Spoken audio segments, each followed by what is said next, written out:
Sometimes you have to see somebody love something before you'll love it yourself. It's almost as if they show you the way.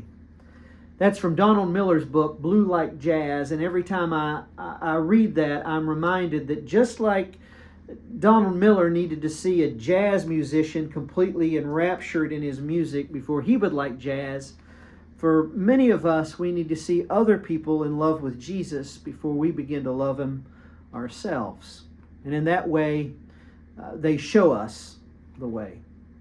As we turn a page on a new year, I'm challenging myself to become that kind of contagious Christian, that I would have a rapid, fast-moving, deeply felt influence for the person and work of Jesus Christ through my transformation of life and joy in following Him. The early church that we studied in the book of Acts was constantly described like that. And what do we read that they gave themselves to? Worship, instruction, fellowship, and expression. That happens every day of our life, but we set the tone for how we're going to do that in a week on Sunday mornings. Isn't it great when we roll into those Sunday gatherings where we're all there?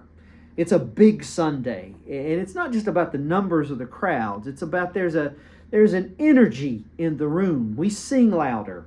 We learn better in larger groups. You laugh at my jokes easier. There's an ease of relationship and communication, and it's almost a party atmosphere. Even in times where there's deep reverence or lament, there is a substance to the contagious Christianity among us.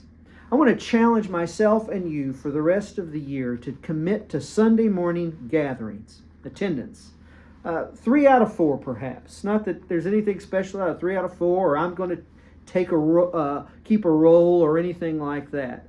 But wouldn't it be awesome if word began to travel all across this town about the vibrant, contagious, worshipful experiences that are happening on Sunday mornings at Redemption Church?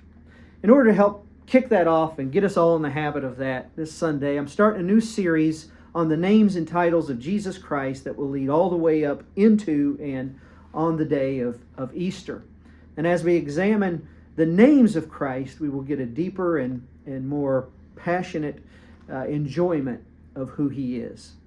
As well as have a Chili Cookoff after our gathering to help us to continue that joy of the Lord and with one another into the week. So praying for that, participating in that, and I can't wait to see you Sunday.